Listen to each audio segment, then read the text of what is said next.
ठीक है बेटा, हर डिस्ट्रिक्ट में खुला हुआ है और इतना रेंट दे रहा है और इतने सारे बेटा मैकेनिक, उन सबकी सैलरी पे करना और बेटा उसको मेंटेन करना, एसीज लगाना, इलेक्ट्रिसिटी के बिल, गार्ड अपॉइंट करना, बहुत खर्चा कर रहा है। आपको पता है बेटा ये सब जुड़ चुका होता है प्रोडक्ट की कॉस्ट में।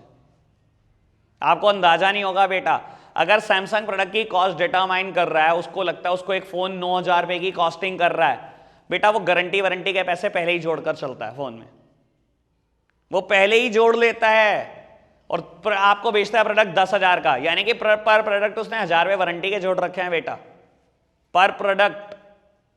अल्टीमेटली बेटा ये पैसे भी हम ही देते हैं। प्राइस फिक्स करने से पहले कंपनियां मार्केटिंग मेथड यूज को कवर कर लेती हैं। और मैं एक बात और बोल देता हूं, जब आप बेटा 4 व्हीलर 2 व्हीलर खरीदते हो तो हमेशा आता है बेटा 3 सर्विस फ्री, 5 सर्विस फ्री। आपको लगता है फ्री कुछ होता है? आपने 6 लाख रुपए की कार खरीदी है या 10 लाख की कार खरीदी है या 50 लाख की कार खरीदी है, आपको बोल रहा है 5 सर्विस फ्री। आपको लगता है रियलिटी में फ्री? उन 5 सर्विसेज की वर्थ जोड़ ली गई बेटा उस 10 लाख में, उस 50 लाख में, उस 6 लाख में, ठीक है ना। अगर आप बेटा कोई चीज की एडिशनल पैकेजिंग करा रहे हो तो वो भी खर्चा जोड़ लेता है प्रोडक्ट में ही बंदा, या बहुत अच्छी पैकेजिंग कर रहा है, पैकेजिंग पे खर्चा बहुत आ रहा है तो वो जोड़ेगा। आप खुद सोचो बेटा, ग्लास बोतल बनती है कोल्ड ड्रिंक की, वो बहुत अच्छे से जानते हैं बेटा 100 में से 2 बोतल टूट जाती हैं, मिस हैंडलिंग होती है। आपको नहीं लगता बेटा उन 2 बोतल की कॉस्ट जो टूट जाती है उनकी कॉस्ट 100 यूनिट में फैला दी जाती होगी, 100 यूनिट में कवर कर ली जाती है बेटा उनकी कॉस्ट, यानी कि पैकेजिंग कॉस्ट कवर हो जाती है बेटा। अगर कोई आपने एक्स्ट्रा सेल्समैन अपॉइंट कर रखा है उसकी कॉस्ट कवर हो जाती है, आपकी फ्री सर्विसिंग की कॉस्ट इंक्लूड हो जाती है, गारंटी वारंटी हर चीज इंक्लूड होती है बेटा। ये है मार्केटिंग मेथड यूज्ड। बात समझ में आई? प्राइस खत्म हो गया बेटा, नेक्स्ट टॉपिक स्टार्ट कर रहे हैं, प्लेस और फिजिकल डिस्ट्रीब्यूशन मिक्स। ठीक है, ये एक इंपॉर्टेंट एलिमेंट में से एक है। ठीक है, प्लेस या फिजिकल डिस्ट्रीब्यूशन। लो बहुत जल्दी से इसकी बात करेंगे। प्लेस मिक्स ये क्या होता है? देखो बेटा एक बात समझ लो, प्लेस मिक्स का एक एम है सिंपल सा, कस्टमर को प्रोडक्ट मिलना चाहिए at the right time, at the right place, in the right quantity. हमेशा बेटा कस्टमर को प्रोडक्ट को अवेलेबल कराना है आपको राइट टाइम पर, राइट प्लेस पर, राइट क्वांटिटी पर। कस्टमर घर से बाहर निकले अगर आपके प्रोडक्ट की 100 यूनिट मांगे तो 100 यूनिट मिलनी चाहिए, जिस टाइम पर मांगे, जिस प्लेस पर मांगे उसी प्लेस पर मिलनी चाहिए, उसी टाइम पर मिलनी चाहिए। This is place mix. ठीक है, और प्लेस मिक्स अपने आप में इसके 2 पार्ट है। एक पार्ट है selection of channel of distribution और एक पार्ट है बेटा physical movement of goods and services from the place of production to the place of consumption. सुनना भी काम की बात बेटा, एक एलिमेंट तो डील करता है चैनल ऑफ डिस्ट्रीब्यूशन से, selection of channel of distribution, और दूसरी बात करता है physical movement of goods and services from the place of production to the place of consumption.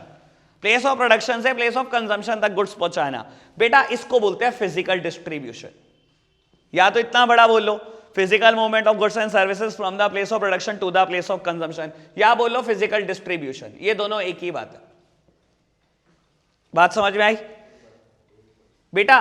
Place mix के अपने आप में 2 एलिमेंट है, जैसे प्रोडक्ट के 3 थे, ठीक है ना, ब्रांडिंग, पैकेजिंग, लेबलिंग। एक तो ये बात से डील करता है चैनल ऑफ डिस्ट्रीब्यूशन से, अभी करेंगे इसकी बात क्या होता है, और एक ये इस एलिमेंट से डील करता है कि कैसे गुड्स पहुंचेगा प्लेस ऑफ प्रोडक्शन से to the place of consumption. भाई चाय कहां पे प्रोड्यूस होती है? असम में। टी सबसे ज्यादा असम, दार्जिलिंग है। क्या हम चाय नहीं पीते? पीते हैं ना बेटा। वो सारी बातें यहां कवर करनी है, कैसे वहां से यहां पहुंचती है। Physical movement of goods and services from the place of production to the place of consumption, इसे बोलते हैं फिजिकल डिस्ट्रीब्यूशन। ठीक है, पहले इसकी बात, चैनल ऑफ डिस्ट्रीब्यूशन की बात, ये एक ही टॉपिक है, बस करेंगे इसकी बात। चैनल ऑफ डिस्ट्रीब्यूशन ये क्या चीज होती है बेटा? एक बात समझ लो, किसी भी मैन्युफैक्चरर, किसी भी प्रोड्यूसर के लिए प्रैक्टिकली पॉसिबल नहीं है कि उसने गुड्स बनाया और वो घर घर जाकर लोगों को बता के आए कि मैंने गुड्स बनाया। ठीक है ना, और अगर बताना शुरू भी करते हैं बेटा, अपनी पूरी जिंदगी लगा ले, लाख लोगों तक भी नहीं पहुंच सकता वो भी बहुत बड़ी बात होगी। ठीक है ना, इसलिए बेटा क्या होता है, कहीं ना कहीं हर प्रोड्यूसर, हर मैन्युफैक्चरर कुछ ना कुछ मिडल मैन की हेल्प लेता है। वो middle man may be wholesaler, may be retailer, may be authorised distributor, may be agent. बेटा उन मिडल मैन को बोलते हैं चैनल ऑफ डिस्ट्रीब्यूशन। समझ आई बात? ठीक है, बेटा हर प्रोडक्ट डायरेक्ट चैनल बिकता है क्या? मैन्युफैक्चरर खुद बेच जाता है क्या आपके घर आकर? नहीं, कहीं ना कहीं आप रिटेलर से खरीदते हो। रिटेलर को बेटा बेचा होगा होलसेलर ने, होलसेलर को बेचा होगा बेटा ऑथराइज डिस्ट्रीब्यूटर ने, उसको बेचा होगा मैन्युफैक्चरर ने। जितने बंदे मैन्युफैक्चरर और कंज्यूमर के बीच में इन्वॉल्व हैं वो सब मिडल मैन है बेटा, वो सब इंटरमीडिएरी हैं, वही सब चैनल ऑफ डिस्ट्रीब्यूशन है। समझ आई बात? चैनल ऑफ डिस्ट्रीब्यूशन बेटा दो तरीके का होता है, एक होता है जीरो लेवल चैनल या डायरेक्ट चैनल, जीरो या डायरेक्ट चैनल, ठीक है, क्योंकि नाम ही है बेटा जीरो लेवल चैनल, यानी कि बेटा मैन्युफैक्चरर डायरेक्ट बेच रहा होगा कंज्यूमर को, there is no middle man involve in it, ठीक है ना। Just like Bata, just like Reliance Trends, कोई मिडल मैन ही नहीं है। या मैं बोलूं एमआई की वेबसाइट पर जाकर आपने एमआई का फोन ऑर्डर कर दिया तो बेटा there is no middle man involve in it, manufacturer direct बेच रहा है कंज्यूमर को, ठीक है। मैं वेबसाइट बना रहा हूं, कल को मैं भी पेन ड्राइव क्लासेस बेचूंगा, direct channel, no middle man, ठीक है जी। और एक होता है बेटा इनडायरेक्ट चैनल, और इनडायरेक्ट चैनल अपने आप में तीन तरीके के हैं बेटा, 1 लेवल, 2 लेवल, 3 लेवल, नाम ही क्लियर है। 1 लेवल मतलब एक मिडल मैन, मैन्युफैक्चरर और कंज्यूमर के बीच में एक middle man. 2 level manufacturer, wholesaler, retailer and consumer, बेटा 2 level channel. 3 level manufacturer, agent बोलते हैं इसको, ऑथराइज डिस्ट्रीब्यूटर को, एजेंट, होलसेलर, रिटेलर, ठीक है बेटा। इसका एग्जांपल, जितने भी ऑटोमोबाइल्स हैं, 2 व्हीलर और 4 व्हीलर, हमेशा बेटा एक ही मिडल मैन रहता है। कंपनी ने आपकी सिटी में क्या कर रखे हैं बेटा, अपने ऑथराइज एजेंट फिक्स कर रखे हैं, वो रिटेलर हैं, आप उन्हीं से खरीदते हो। कभी आपने देखा 2 लेवल चैनल इसमें, इस फील्ड में? एक शोरूम है उसमें 4 कारें खड़ी हैं और एक शोरूम है उसमें 20 कारें खड़ी हैं, वो रिटेलर है होलसेलर, ऐसा कुछ नहीं बेटा, पक्का सारे 2 व्हीलर और 4 व्हीलर सिंगल लेवल चैनल से बिकते हैं, 1 लेवल चैनल से, एक ही मिडल मैन इन्वॉल्व होता है, ठीक है। हाँ जी, बाकी दुनिया के 90% प्रोडक्ट हमेशा ऐसे बिकते हैं, या 2 लेवल है या 3 लेवल। इसमें एग्जांपल बहुत कुछ हो सकता है बेटा, ब्रेड, सॉस, जैम, जितनी भी कन्फेक्शनरी है, जितनी भी कॉस्मेटिक्स आप देखते हो, वो सब इन्हीं चैनल से बिकती हैं। आपको अंदाजा भी नहीं होगा, Hindustan Unilever is the manufacturer of cosmetics, Saharanpur city में एक एजेंट है, वो बहुत सारे होलसेलर को बेचता है, और होलसेलर बहुत सारे रिटेलर को बेचते हैं, और फिर कंज्यूमर तक बिकता है। लगभग सारी कॉस्मेटिक्स, सारी कन्फेक्शनरी, सारी प्रोविजन स्टोर की आइटम्स सब बेटा 2 लेवल, 3 लेवल से बिकते हैं। बात समझ में आई? चैनल क्लियर, ठीक है बेटा। एक टॉपिक स्टार्ट होता है functions of channel of distribution. इनके फंक्शन क्या है, क्या फंक्शन परफॉर्म करते हैं, मिडल मैन का क्या काम होता है? चलो बहुत आराम से समझने की कोशिश करते हैं बेटा। पहला फंक्शन है सॉर्टिंग।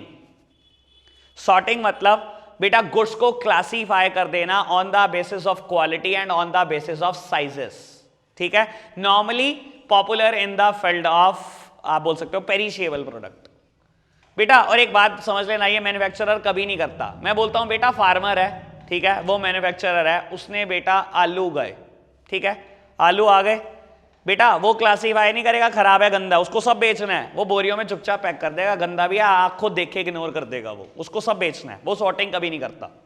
लेकिन अगर उसे किसी ने खरीदा है, ठीक है, मंडी के किसी बंदे ने खरीदा है और आप मंडी से खरीदने वाले हो बेटा, वो क्लासीफाई जरूर करता है। मिडल मैन का काम ही क्या है बेटा, क्लासीफाई करना गुड्स को on the basis of sizes या on the basis of quality. बेटा वो क्लासीफाई करके रखता है, आप उसकी दुकान में आते हो, बोलता है ये वाला आलू 20 रुपए किलो, ये 15 रुपए किलो। कहीं ना कहीं बेटा उसने सॉर्टिंग की है। या बेटा आप बहुत ज्यादा देखते हो चीजों को, फ्रूट्स और वेजिटेबल में बहुत ही ज्यादा है ये फ्रूट्स, वो बोलता है बेटा ये वाले केले 30 रुपए दर्जन है और ये 25 रुपए है। सबसे ज्यादा चीज पॉपुलर है ये पेरिशेबल प्रोडक्ट में, कैश्यू नट्स, ठीक है, काजू में भी आप देखते हो, ये बढ़िया क्वालिटी का ये 300 रुपए किलो, जो भी रेट रहता होगा, 800 रुपए किलो, और ये 700 रुपए किलो। सॉर्टिंग होती है बेटा on the basis of quality and on the basis of sizes. Sizes के बेसिस पे भी हो सकती है। आप कैश्यू नट खरीद कर लाए, ठीक है, आप एक रिटेलर हो, ठीक है, दिवाली वीक आने वाला, आपको पता है बहुत बिकता है ड्राई फ्रूट, ठीक है, आपने 100 kg की बोरी खरीद ली, ठीक है, आपके पास ग्राहक थोड़ी आने वाला है 100 kg का, आप सॉर्टिंग स्टार्ट करते हो पहले दिन, ठीक है, सॉर्टिंग करी आपने उसकी, बेटा जितना साबुत था वो रख दिया एक तरफ, जो चूरा था वो एक तरफ। अब सिंपल सी बात है, दोनों का रेट अलग अलग है। या आप क्या कर रहे हो बेटा, आपने सॉर्टिंग की है बेटा गुड्स की on the basis of quality, on the basis of sizes, ठीक है, क्लासीफाई हो गया, सॉर्टिंग हो गई बेटा। इसके बाद मैं पहले थर्ड हेडिंग कराऊंगा। थर्ड हेडिंग है एलोकेशन। एलोकेशन क्या होता है बेटा? अब सॉर्टेड गुड्स को आप क्या करते हो, स्मॉलर मार्केटेबल लॉट्स में बेचने की कोशिश करते हो। आप एक रिटेलर हो बेटा, आपने 100 kg की बोरी खरीदी, आपको पता है आपके पास कोई कस्टमर 100 किलो का नहीं आने वाला कैश यूनिट खरीदने, आपने पहले सॉर्टिंग कर ली। अब आप क्या करते हो बेटा, स्मॉलर मार्केटेबल लॉट्स में बेचते हो। आपने उनकी पैकिंग करी सॉर्टेड गुड्स की, 250 ग्राम, 500 ग्राम, 1 kg, क्योंकि आपके पास पता है मैक्सिमम ग्राहक 1 किलो का आ सकता है, और कई पैकेट बना दिए बेटा उनके, क्योंकि बिकना ही वैसे है। तो बेटा मिडल मैन का ही फंक्शन है एलोकेट करना, वो बोरी की बोरी नहीं बेचता, कहीं ना कहीं बेटा एलोकेशन हो जाएगी, क्वांटिटी कम बिकेगी बाद में। ठीक है जी। Second heading is accumulation. Accumulation मतलब बेटा गुड्स का स्टॉक लगाना। और आपको बता देता हूं बेटा, मिडल मैन आपको कॉन्टिन्यूस सप्लाई देने के लिए पूरे साल भर गुड्स का स्टॉक लगाकर चलते हैं, पूरे साल भर, चाहे वो सीजनल प्रोडक्ट है। टर्मी कूल गर्मी के लिए नहीं, कूल फ्लेवर है, कोई भी शॉप में कूल फ्लेवर है, गर्मी के लिए है बेटा। सर्दियों में मिल जाएंगे कि नहीं मिल जाएंगे रिटेलर से? पक्का 100%। बेटा वो आपको कॉन्टिन्यूस सप्लाई देने की कोशिश करते हैं थ्रू आउट द ईयर, इसलिए वो बेटा गुड्स को एक्यूमुलेट करके रखते हैं पूरे साल भर। सबसे ज्यादा रिस्क ले रहे हैं मिडल मैन, पूरे साल भर रखते हैं। क्या पता बेटा अगले साल डिमांड ही ना क्रिएट हो, फैशन आउट हो जाए, कुछ भी हो सकता है। ठीक है ना, 3 बातें समझ में आई, sorting, allocation and accumulation. Fourth one is assorting. अब ये समझ लेना, बहुत काम की बात है। एजॉर्टिंग क्या होता है बेटा? सॉर्टिंग और एजॉर्टिंग में जमीन आसमान का अंतर है। एजॉर्टिंग क्या होता है बेटा? एक ही प्रोडक्ट कई बार बहुत सारी क्वालिटीज में अवेलेबल होता है। ठीक है ना बेटा, एक ही प्रोडक्ट की बहुत सारी स्पेशल्स होती हैं, वो सारी कैरी करना इज एजॉर्टिंग। बाबू आप रिटेलर की दुकान पर जाते हो चावल खरीदने, राइस अपने आप में बहुत सारे स्पेशल्स में अवेलेबल है। ठीक है ना बेटा, सेला, बासमती, टुकड़ा, और भी कच्ची बासमती, पक्की बासमती, पता नहीं क्या क्या। बेटा रिटेलर आपको हर चीज अवेलेबल करा कर देता है, मैन्युफैक्चरर के लिए पॉसिबल नहीं है बेटा। जो मैन्युफैक्चरर है वो एक पर्टिकुलर राइस प्रोड्यूस कर रहा है, एक पर्टिकुलर स्पेशल। ठीक है ना, ये होता है एजॉर्टिंग करना। ठीक है ना, हम आलू भी खरीदते हैं बेटा, पहाड़ी आलू, और ये सिंपल है। रिटेलर आपको हर चीज अवेलेबल करा के दे रहा है, ये होती है एजॉर्टिंग। समझ आई बात? ठीक है, सबसे ज्यादा स्पेशल्स एप्पल की अवेलेबल हैं। हम 35 साल तक, शायद नहीं 30 साल तक अलग अलग एप्पल खा सकते हैं, इतनी स्पेशल्स है। चलो खैर छोड़ो, वो मुद्दा नहीं है मेरा। एजॉर्टिंग समझ आया, आगे बढ़े बेटा। फिफ्थ वन इज नेगोशिएशन या रिस्क टेकिंग। अच्छा, प्रोडक्ट प्रमोशन। ठीक है, करते हैं प्रोडक्ट प्रमोशन की बात। बेटा देखो एक बात समझ लो, normally promotion is the function of manufacturer only. इसका काम होता है, मैन्युफैक्चरर का काम होता है प्रमोशन करना। आपने प्रोडक्ट बनाया, आप ऐड करो, आप प्रमोट करो। लेकिन sometimes middleman also participate in it, middleman भी पार्टिसिपेट करता है। बेटा आपके शहर में ही है, एक्टिवा बनाई, होंडा को ऐड करना चाहिए, लेकिन आप देखते हो बेटा स्वाति होंडा और बगला होंडा पागलों की तरह ऐड करते हैं, नहीं करते। जगह जगह फ्लैक्स लगे हुए हैं, पिक्चर पूरी एक्टिवा की है और नीचे हल्का सा ऐड है बेटा, नाम लिखा है स्वाति होंडा या बगला होंडा। ठीक है ना बेटा, normally promotion is the function of manufacturer, लेकिन कई बार मिडलमैन पार्टिसिपेट करता है। मैं और एग्जांपल दे सकता हूं।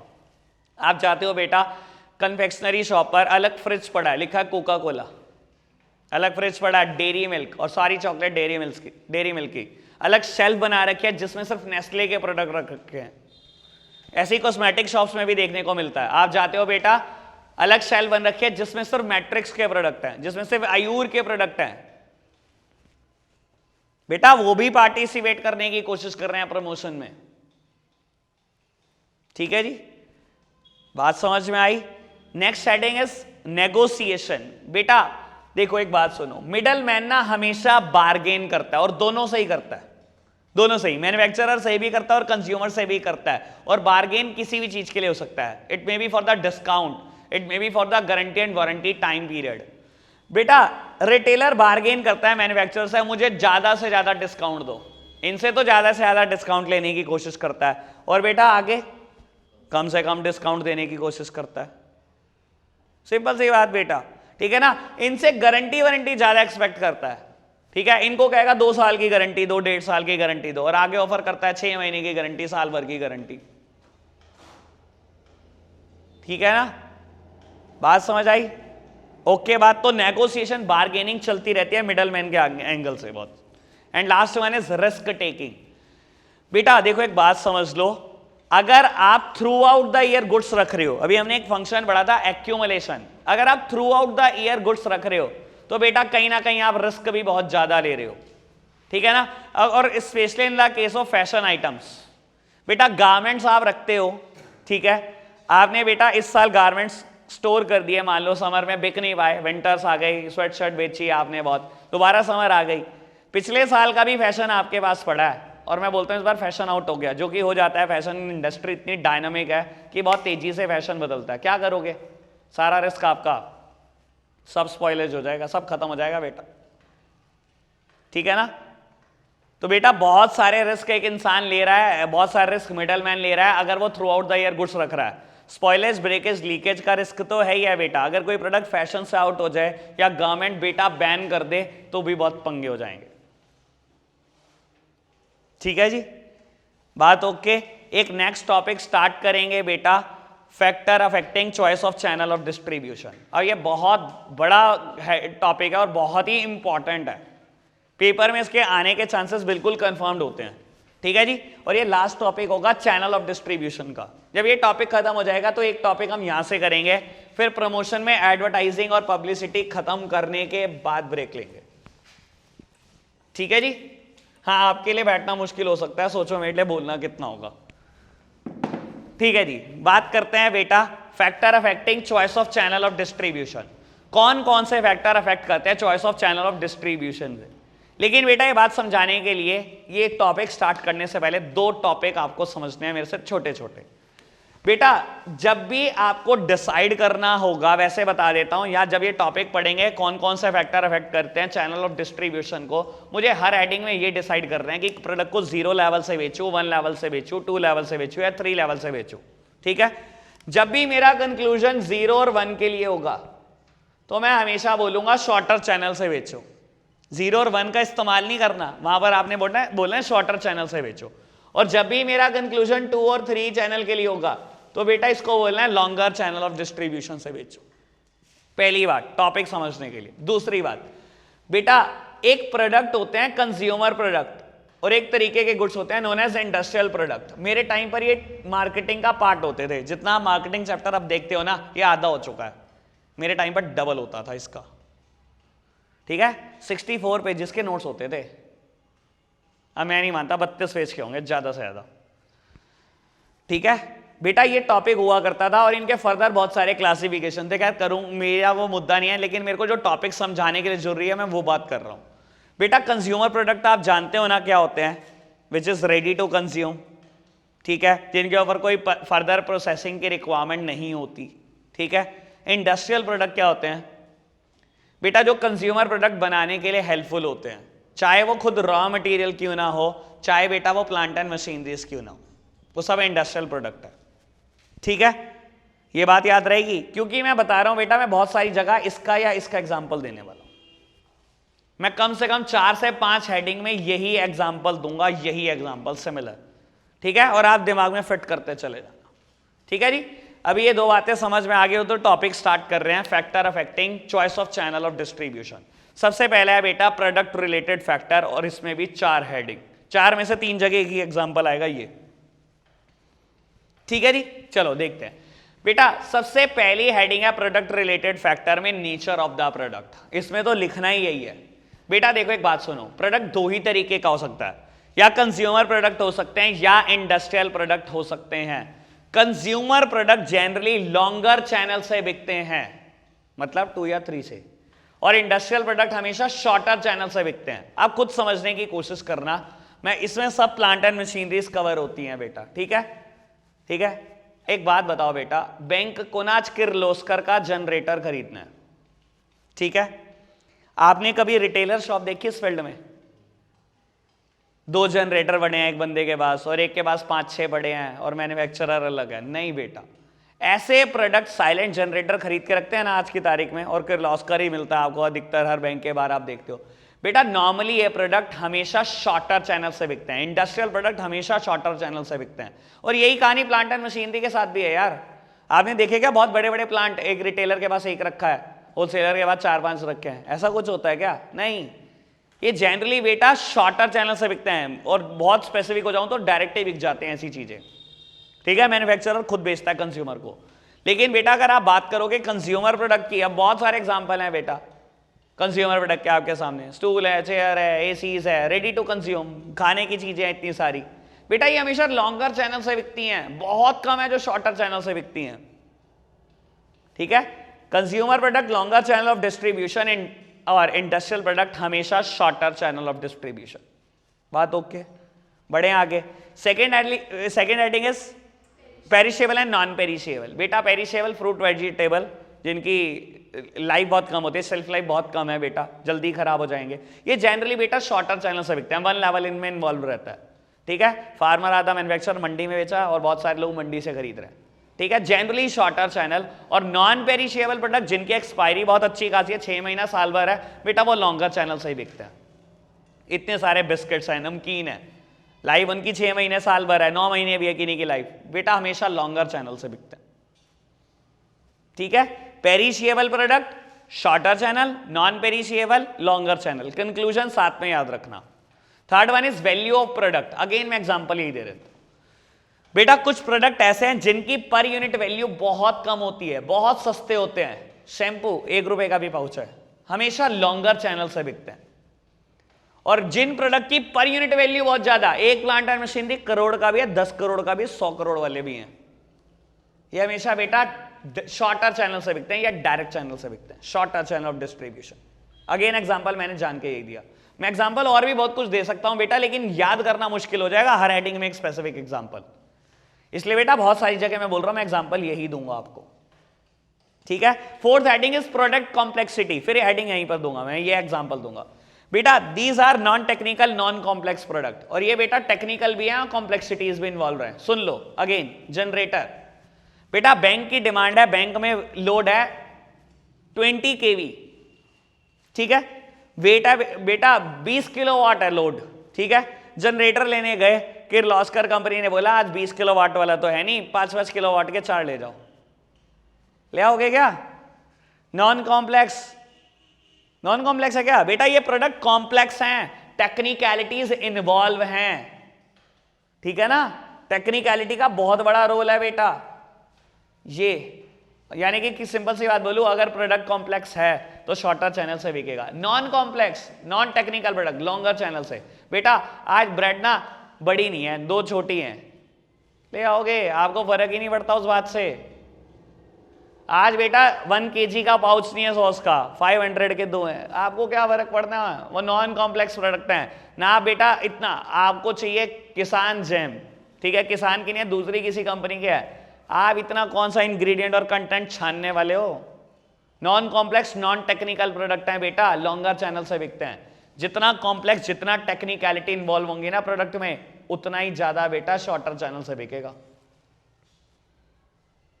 ठीक है जी, किसी डॉक्टर को सिटी स्कैन मशीन खरीदनी है या बेटा अल्ट्रासाउंड मशीन खरीदनी है, ठीक है, उसने कहा कलर्ड अल्ट्रासाउंड की तो मशीन है नहीं, आज ब्लैक एंड व्हाइट है, वही ले जाओ, काम चल जाएगा उससे? वो नहीं चलेगा। ब्रेड, उससे तो काम चल जाएगा ना बेटा, आज बड़ी नहीं है तो 2 छोटी।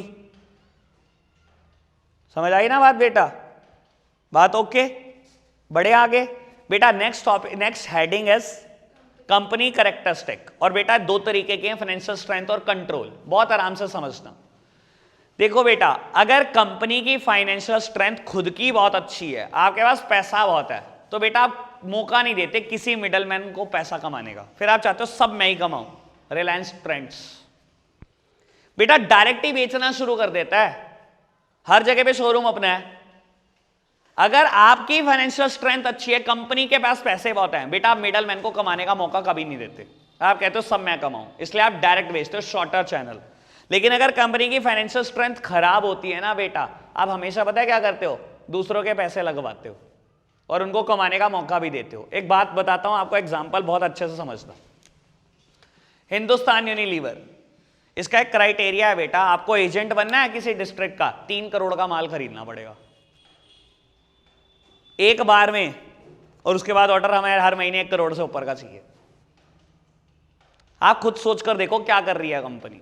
अगर ऐसे कितने एजेंट बना रखे हैं आपने, ऐसे आपने बना रखे हैं 300 एजेंट, सबसे 3-3 करोड़ का माल खरीदना जरूरी है, यानी कि 900 करोड़ तो आपने ये एट लिए, जो अपने पैसे लगाए थे उससे अलग प्रोड्यूस कर रहे हो। बेटा जब आपकी फाइनेंशियल स्ट्रेंथ खुद की अच्छी नहीं होती ना, तो आप बेटा सब मिडलमैन के पैसे लगवाते हो। कंपनी की फाइनेंशियल स्ट्रेंथ अच्छी, शॉर्टर चैनल, कंपनी की फाइनेंशियल स्ट्रेंथ खराब, लॉन्गर चैनल, सबके पैसे लगवाने फिर आपने। ठीक है, बड़े आगे। कंट्रोल, बेटा अगर आप चाहते हो आपका मिडलमैन पे कंट्रोल हो, मैन्युफैक्चरर का कंट्रोल हो मिडलमैन पे, तो बेटा शॉर्टर चैनल, क्योंकि कम लोगों को कंट्रोल करना आसान होगा। ठीक है, और अगर आप चाहते हो यार मुझे कंट्रोल नहीं चाहिए किसी मिडलमैन का, तो बेटा आप लॉन्गर चैनल के थ्रू जाओ, उसमें फिर क्या दिक्कत है। ठीक है, third main heading is competitive factor. अब ये बहुत काम की बात है बेटा, एक बात सुनना, आप कोई प्रोडक्ट आज बनाना शुरू कर रहे हो, सबसे पहले आप अपने कॉम्पिटिटर को देखो कि वो कौन सा चैनल ऑफ डिस्ट्रीब्यूशन इस्तेमाल करता है। आप अपने कॉम्पिटिटर को कभी इग्नोर नहीं कर सकते। एक बात बताऊं मैं आपको, आज बेटा एप्पल अमेज़न से अपने फोन बिकवाता है, तो क्या सैमसंग इस बात को इग्नोर कर देगा क्या? उसका चैनल ऑफ डिस्ट्रीब्यूशन ठीक है, अमेज़न से बिकवा रहा है एप्पल, तो बेटा सैमसंग पक्का फ्लिपकार्ट से बात करने की कोशिश करेगा, आप हमारे भेज दो। आप अपने कॉम्पिटिटर को इग्नोर नहीं कर सकते। कोई बिग बाजार के थ्रू प्रोडक्ट बिकवा रहा है तो आप इजी डे के थ्रू बिकवा लो। कॉम्पिटिटर को इग्नोर नहीं किया जा सकता, चैनल ऑफ डिस्ट्रीब्यूशन। ठीक है, और आप देख लो बेटा एक जैसी कंपनियां सब एक जैसा काम करती हैं।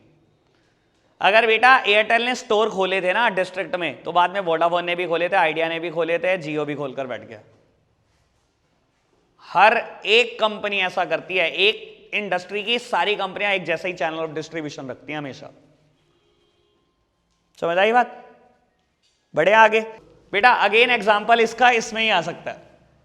बेटा अगर आपका प्रोडक्ट ऐसा है जिसके कस्टमर बहुत कम है, just like industrial product, industrial product कौन खरीदने वाला है? सिर्फ इंडस्ट्रीज, ठीक है, जिनको कंज्यूमर प्रोडक्ट फर्दर प्रोड्यूस करने के लिए चाहिए। बेटा ऐसे केसेस में आप शॉर्टर चैनल के थ्रू जा सकते हो। ठीक है, और अगर आपका प्रोडक्ट ऐसा है जिसकी डिमांड ऑल ओवर इंडिया है, तो बेटा ऐसे केसेस में आप लॉन्गर चैनल ऑफ डिस्ट्रीब्यूशन के थ्रू जा सकते हो। ठीक है जी। Second heading is geographical concentration. अगर बेटा आपने प्रोडक्ट ऐसा बनाया जिसकी एक पर्टिकुलर लोकेशन पे ही डिमांड निकल सकती है, ओपन जिप्सी पंजाब, प्रोडक्ट ऐसा बनाया जिसकी डिमांड एक पर्टिकुलर लोकेशन पे ही निकलने वाली है, बेटा ऐसे केसेस में आप शॉर्टर चैनल के थ्रू जा सकते हो, क्योंकि एक पर्टिकुलर जगह पे ही आप एक मिडलमैन बिठा दो, हो गया काम आपका। लेकिन अगर आपका प्रोडक्ट ऐसा है बेटा जो ज्योग्राफिकली कहीं कंसंट्रेटेड नहीं है, ऑल ओवर इंडिया डिमांड है बेटा, वर्ल्ड वाइड डिमांड है, तो ऐसे केसेस में बेटा एक मिडलमैन से कुछ नहीं होगा, आपको चाहिए लॉन्गर चैनल, 3 मिडलमैन चाहिए कम से कम आपको। ठीक है जी। कॉस्मेटिक की डिमांड ऑल ओवर इंडिया, तो बेटा लॉन्गर चैनल से ही बिकती है सारी कॉस्मेटिक्स। ठीक है जी। Last one is quantity purchased. बेटा अगर ऑर्डर साइज स्मॉल है, मार्केट में आपके प्रोडक्ट का ऑर्डर साइज स्मॉल है, बेटा ऑर्डर साइज जब स्मॉल होता है ना, लॉन्गर चैनल होता है। यहां पे बहुत ज्यादा कंफ्यूजन होती है, मैं अभी क्लियर भी करूंगा।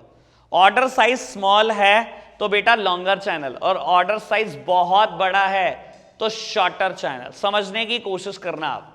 बेटा आपको 5 पेन खरीदने हैं या 2 पेन खरीदने हैं, आपको 1 पेन खरीदना है, आप हमेशा रिटेलर के पास जाते हो, ऑर्डर साइज बहुत कम है आपका, ठीक है, हमेशा रिटेलर से बात करते हो आप। ठीक है, रिटेलर अगर इन्वॉल्व है इसका मतलब कहीं ना कहीं कोई होलसेलर रहा होगा, कहीं ना कहीं कोई एजेंट रहा होगा, और फिर जाकर मैन्युफैक्चर होगा, बहुत लंबा चैनल। और यही सोचकर देखो बेटा आपको 1 करोड़ पेन चाहिए, हो नहीं सकता। You are government of India, और जितने सरकारी स्कूल में जितने बच्चे पढ़ रहे हैं, आप सबको 10-10 पेन गिफ्ट करना चाहते हो। आपका ऑर्डर साइज है 1 करोड़ पेन, तो आप बेटा के रिटेलर के पास जाके बोलोगे 1 करोड़ पेन दे दे? आप किसको अप्रोच करने की कोशिश करोगे? Always manufacturer. बेटा ऑर्डर साइज स्मॉल है तो लॉन्गर चैनल होगा पक्का, और ऑर्डर साइज बहुत बड़ा है तो हमेशा डायरेक्ट चैनल या शॉर्टर चैनल बोलो आप, शॉर्टर चैनल होगा। ठीक है जी। Last heading is environmental factor. ठीक है, बेटा एनवायरमेंट में भी कुछ फैक्टर हो सकते हैं और हमेशा दो तरीके के टाइम पीरियड को कंसीडर करते हैं बिजनेस में, ठीक है। वैसे बहुत सारे 4 तरीके के टाइम पीरियड होते हैं, उसको छोड़ दो आप इकोनॉमिक्स के हिसाब से। तो बूम और डिप्रेशन या रिसेशन बोलो, वैसे डिप्रेशन और रिसेशन में भी अंतर होता है, खैर छोड़ो। खैर बेटा एक बात सुनना, अगर एनवायरमेंट में बूम पीरियड चल रहा है यानी कि लोगों के हाथ में परचेजिंग पावर है, बहुत पैसा है, ऐसे केसेस में आप लॉन्गर चैनल के थ्रू जा सकते हो क्योंकि लोगों के हाथ में पैसा है। अगर आप सबको मार्जिन भी दे दोगे ना मिडलमैन को, वो तब भी खरीद लेंगे। लेकिन बेटा अगर मार्केट में रिसेशन है, बहुत मंदा चल रहा है, लोगों के हाथ में बहुत कमी है पैसे की, बेटा ऐसे केसेस में हमेशा शॉर्टर चैनल के थ्रू जाओ। क्योंकि बेटा आप अगर मैन्युफैक्चरर डायरेक्टली कंज्यूमर को बेचेगा, सिर्फ इसका मार्जिन जुड़ा है, आप सस्ता बेच पाओगे कंज्यूमर को और उनके हाथ में पैसे नहीं है, वो खरीद भी लेंगे। लेकिन अगर आप ज्यादा मिडल मैन इन्वॉल्व करने की कोशिश करोगे ना रिसेशन के टाइम पर, पहले ही उनके हाथ में पैसा नहीं है और आपने प्रोडक्ट की कॉस्ट और बढ़ा दी मिडल मैन इन्वॉल्व करके, तो बेटा आपका प्रोडक्ट बिकेगा ही नहीं। बूम पीरियड हमेशा लॉन्गर चैनल, डिप्रेशन रिसेशन हमेशा शॉर्टर चैनल। बात समझ में आई? अब बेटा लास्ट टॉपिक की बात करने जा रहे हैं फिलहाल, प्लेस मिक्स की फिजिकल डिस्ट्रीब्यूशन। बेटा दूसरा नाम physical movement of goods and services from the place of production to the place of consumption. बेटा अब फिजिकल डिस्ट्रीब्यूशन क्या कहता है, कैसे गुड्स की मूवमेंट होती है from the place of production to the place of consumption. इसके 4 एलिमेंट है। सबसे पहले ऑर्डर प्रोसेसिंग। ऑर्डर प्रोसेसिंग, लो जी बेटा ऑर्डर कैसे प्रोसेस होता है समझना। मैन्युफैक्चरर, मान लो मैं 2 मिडलमैन ले रहा हूं, ठीक है। कंज्यूमर हमेशा क्वांटिटी डिमांडेड बताता है रिटेलर को, और रिटेलर ऐसे बहुत सारे ऑर्डर इकट्ठे करता है कस्टमर से और एक बल्क ऑर्डर देता है होलसेलर को, और ऐसे होलसेलर बहुत सारे बल्क ऑर्डर इकट्ठे करते हैं और एक बड़ा ऑर्डर देते हैं मैन्युफैक्चरर को। ये होता है ऑर्डर प्रोसेसिंग। बेटा कस्टमर हमेशा ऑर्डर प्लेस करता है to the manufacturer via channel members, क्योंकि डायरेक्ट टच में तो नहीं होता, कस्टमर से ही तो डिमांड निकलती है। बेटा इसने ऑर्डर प्रोसेसिंग करके देनी है, ये ऑर्डर प्लेस करेगा to the manufacturer via channel member, channel member के थ्रू, ठीक है जी। ऑर्डर प्रोसेस हो गया। बेटा मैन्युफैक्चरर गुड्स इस तक पहुंचाने की कोशिश करता है। Second one is transportation. हम बहुत अच्छे से जानते हो बेटा ट्रांसपोर्टेशन क्या चीज होती है, 11th क्लास पास हो तो बहुत कुछ पढ़ा है हमने इसके बारे में, ठीक है। अब बेटा गुड्स यहां से यहां पहुंचाने की पूरी कोशिश करता है मैन्युफैक्चरर। देन वेयर हाउसिंग या स्टोरिंग। बेटा वेयर हाउसिंग जरूरी नहीं है जितना प्रोडक्ट रिटेलर तक पहुंचाओ at the same point of time बिक जाए। There is a time gap between the production and the consumption of goods, ठीक है ना, सारा नहीं बिक जाता एकदम। तो बेटा धीरे धीरे बिकेगा, तो ये वेयर हाउसिंग की हेल्प इसको कहीं ना कहीं चाहिए। And last one is inventory control, बहुत काम की बात। इन्वेंट्री कंट्रोल में फर्दर 4 हेडिंग है, मेरे को इसी की बात करनी है। चलो इसके बाद ब्रेक करेंगे, ठीक है। ये हेडिंग आप ढंग से समझो। इन्वेंट्री कंट्रोल, इन्वेंट्री कंट्रोल क्या होता है बेटा? देखो अगर आप एक रिटेलर हो और आप बहुत सारी क्वांटिटी में गुड्स रखते हो, ठीक है, मतलब अगर क्वांटिटी कम भी है, वैरायटीज बहुत ज्यादा है आपके पास, तो बेटा कस्टमर सेटिस्फाइड होता है आपसे, लेकिन eight the same point of time आपकी कॉस्ट भी बढ़ जाती है। समझने की कोशिश करना, आप डिओड्रेंट खरीदने गए, रिटेलर अगर आपको 2 दिखाएगा ना, ह्यूमन टेंडेंसी है जितनी मर्जी बढ़िया फ्रेग्रेंस रख रही हो, हमने नहीं खरीदना क्योंकि 2 दिखाए उसने दिखाए 20, पक्का खरीद लेंगे हम। बेटा देखो एक सिंपल सी बात है, अगर आप वैरायटी ज्यादा रखते हो तो कस्टमर का सेटिस्फेक्शन भी ज्यादा है, लेकिन eight the same point of time cost भी ज्यादा है। एक रिटेलर 20 वैरायटी रख रहा है एक ही प्रोडक्ट की, बेटा वो 100-200 प्रोडक्ट बेचता है। आप उसके पॉइंट ऑफ व्यू से सोचो बेटा कॉस्ट कितनी ज्यादा है, कितनी कैपिटल ब्लॉक हो जाएगी उसकी, और फिर बेटा ब्लॉक होने के साथ साथ मिस हैंडलिंग भी बहुत ज्यादा है, ठीक है ना। जब भी आप ज्यादा प्रोडक्ट रखते हो कस्टमर सेटिस्फेक्शन ज्यादा, लेकिन eight the same point of time cost भी ज्यादा। इन्वेंट्री कंट्रोल में आपको क्या करना है, सुनो, मेरे को कस्टमर सेटिस्फेक्शन और अपनी कॉस्ट दोनों में बैलेंस बिठाना है। मैं ये भी नहीं चाहता कस्टमर डिससेटिस्फाइड हो, मैं ये भी नहीं चाहता बहुत ज्यादा पैसा लग जाए, मुझे बैलेंस बिठाना है कस्टमर सेटिस्फेक्शन और अपनी कॉस्ट में। दिस इज इन्वेंट्री कंट्रोल, और इसको अफेक्ट करती हैं 4 बातें। ये 4 बातें बहुत काम किया, मैं बता रहा हूं पेपर में अलग से आ सकता है टॉपिक, अलग से बिल्कुल, इनकी किसी की जरूरत नहीं है इस टॉपिक को, ठीक है। बेटा सबसे पहली heading firms policy towards customer satisfaction,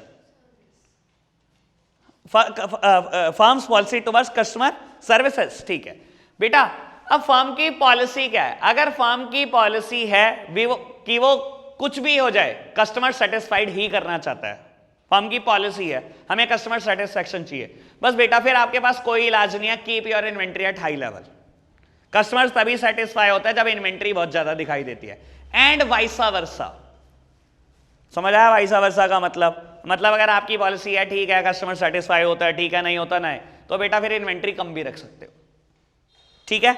second heading is degree of accuracy of sales forecast. लो बेटा समझने की कोशिश करना, अगर आप अपनी सेल को एक्यूरेटली फोरकास्ट कर सकते हो, degree of accuracy of sale forecast, अगर आप अपनी सेल्स को एक्यूरेटली फोरकास्ट कर सकते हो, बाबू कहने का मतलब क्या है? मुझे पता है मेरी दुकान पे एक साल में 1 लाख यूनिट ही बिकती हैं, इससे ज्यादा बिकती नहीं है, बेटा फिर इन्वेंट्री ज्यादा रखने की जरूरत क्या है?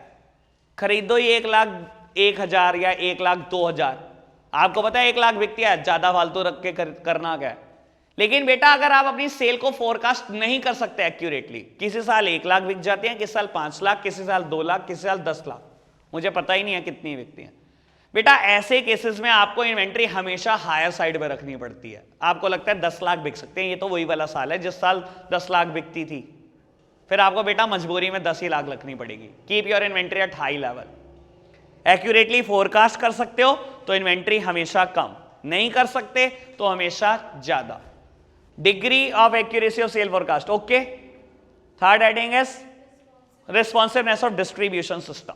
बेटा देखो एक बात है, अगर आपका डिस्ट्रीब्यूशन सिस्टम रिस्पॉन्ड कर सकता है आपको जल्दी से, मैं हमेशा बोलता हूं आप रिटेलर की दुकान पे प्रोडक्ट खरीदने गए, रिटेलर ने बोला 2 मिनट वेट करो गोडाउन से मंगाता हूं, गोडाउन कुछ नहीं होता, पड़ोसी की दुकान से गुड्स आ रहा होता है वो, ठीक है ना। तो बेटा अगर आपका डिस्ट्रीब्यूशन सिस्टम आपको रिस्पॉन्ड कर सकता है और ऐसे रिस्पॉन्ड कर सकता है इतनी तेजी से, तो बेटा इन्वेंट्री ज्यादा रखने की जरूरत ही क्या है? कम रखो ना आपने पैसे लगाए ना कुछ, कस्टमर आया आपने पड़ोसी से मंगाकर दे दिया, पड़ोसी ने भी आपसे थोड़े बहुत प्रॉफिट कमा लिया, आपने कस्टमर से कमा लिया और पैसा भी नहीं लगाया था आपने, ठीक है। अगर आपका डिस्ट्रीब्यूशन सिस्टम रिस्पॉन्ड कर सकता है, आप एक रिटेलर हो और मान लो आपका होलसेलर सेम सिटी में बैठा है और आपसे 5 किलोमीटर की दूरी पे बैठा है, तो आप कस्टमर से 5-10 मिनट का टाइम लेकर भी प्रोडक्ट लाके दे सकते हो, फिर बेटा इन्वेंट्री कम रख सकते हो। लेकिन बेटा आप एक सिटी में बैठे हो और प्रोडक्ट आता है आपसे कोई 200 किलोमीटर दूर सिटी से, तो बेटा ऐसे केसेस में आपको इन्वेंट्री हमेशा ज्यादा ही रखनी पड़ती है, क्योंकि आपका डिस्ट्रीब्यूशन सिस्टम रिस्पॉन्ड नहीं कर सकता, ठीक है जी। And last one is cost of inventory. बेटा आप एक ऐसा प्रोडक्ट रखते हो जो बहुत सस्ता है, बहुत सस्ता है, तो आप उसकी ज्यादा यूनिट रख सकते हो, इन्वेंट्री ज्यादा रख सकते हो। शैम्पू के पाउच बेचते हो आप, 1 रुपए का एक है, 98 का भी है, तो बेटा बहुत ज्यादा रखा जा सकता है। लेकिन बेटा अगर आप कोई ऐसी इन्वेंट्री रखते हो जिसकी पर यूनिट वैल्यू ही बहुत ज्यादा है, आप बेटा Hyundai शोरूम हो किसी सिटी का, एक कार 16 लाख की है, एक कार 10 लाख की है, बेटा ऐसे केसेस में ऐसा तो नहीं हो सकता ना एक ही कार के 100 ले लो, एक ही मॉडल के, नहीं हो सकता, कॉस्ट ऑफ कैपिटल बहुत ब्लॉक हो जाएगी आपकी, ठीक है जी। अभी ब्रेक करते हैं।